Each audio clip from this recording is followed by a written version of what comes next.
तुम्हारा जीवन वैसा ही है जैसा तुम्हारा अवचेतन मन है। तुम सोचते हो कि तुम अपनी चेतना से निर्णय लेते हो, लेकिन सच ये है कि तुम्हारे हर कदम, हर आदत, हर चुनाव के पीछे तुम्हारा अवचेतन मन काम कर रहा है।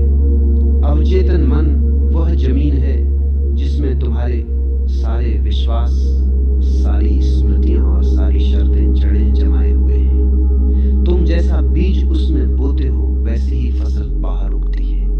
अगर तुम्हें जीवन बदलना है तो सबसे पहले तुम्हें अपने अवचेतन मन को बदलना होगा। आज तुम जो भी हो वह तुम्हारे अवचेतन प्रोग्राम का परिणाम है। बचपन से तुम्हें जो बातें सिखाई गई, जो डर, जो सीमाएं, जो शब्द बार बार तुम्हें सुनाए गए, वही सब तुम्हारे भीतर गहरे बैठ गए। तुम्हें कहा गया कि पैसा कमाना मुश्किल है, तो तुम्हारा अवचेतन उस कठिनाई को मान लेता है।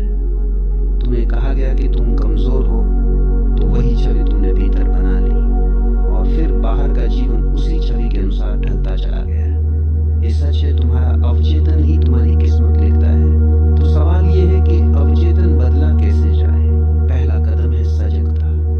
जब तक तुम ये नहीं पहचानोगे कि कौन सा विश्वास तुम्हें रोक रहा है, तब तक तुम उसे बदल नहीं सकते। बैठो, चुपचाप अपने भीतर देखो। नोट करो कि तुम कौन कौन से वाक्य रोज अपने आप से कहते हो। मैं नहीं कर सकता, मेरे बस का नहीं, मेरे लिए देर हो चुकी है। ये सब तुम्हारा सच नहीं है, ये तुम्हारे अवचेतन की पुरानी रिकॉर्डिंग है। दूसरा कदम है पुनः प्रोग्रामिंग। जैसे कंप्यूटर में नया सॉफ्टवेयर डालकर पुराना बदला जाता है, वैसे ही अवचेतन मन को भी नए विचारों से भरा जा सकता है। इसके लिए दो शक्तिशाली साधन हैं, कल्पना और पुनरावृत्ति।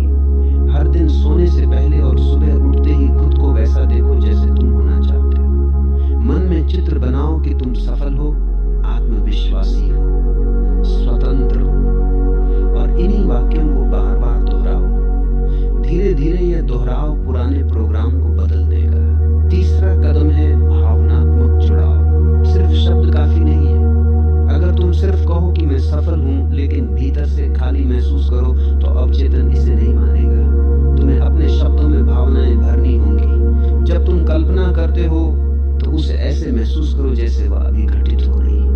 तुम्हारा अवचेतन वास्तविक और कल्पना में फर्क नहीं कर पाता। जो कुछ तुम गहराई से महसूस करते हो वही उसकी सच्चाई बन जाता है। याद रखो, अवचेतन मन तुरंत नहीं बदलता, वह धीरे धीरे ढलता है। जैसे पत्थर पर पानी की बूंदें लगातार गिरती रहें तो निशान बन जाता है, वैसे ही तुम्हारे विचार और भावनाएं धीरे धीरे तुम्हारे अवचेतन को गढ़ती हैं। धैर्य रखो, नियमित रहो, हर दिन छोटे छोटे कदम उठाओ और देखना कुछ ही महीनों में तुम्हारा जीवन बदलने लगेगा। सबसे गहरी बात यह है कि जब अवचेतन बदलता है तो दुनिया अपने आप बदलती है। तुम्हें नए मौके मिलने लगते हैं, नए लोग मिलने लगते हैं, और जिन दरवाजों को तुम बंद समझते थे वे अचानक खुलने लगते हैं, क्योंकि दरअसल दरवाजे हमेशा खुले थे, बस तुम्हारे भीतर की दृष्टि बंद थी। अवचेतन की आंखें खुलते ही दुनिया नई दिखने लगती है। तो खुद से ये मत पूछो कि मेरा भाग्य कब बदलेगा, ये पूछो कि मेरा अवचेतन कब बदलेगा। क्योंकि भाग्य बाहर नहीं लिखा होता, भाग्य भीतर लिखा होता है। और जिस दिन तुम अपने अवचेतन को समझकर उसे नया आकार दोगे, उस दिन तुम्हें महसूस होगा जीवन बदलना कभी कठिन नहीं था। कठिनाई सिर्फ तुम्हारे भीतर की पुरानी प्रोग्रामिंग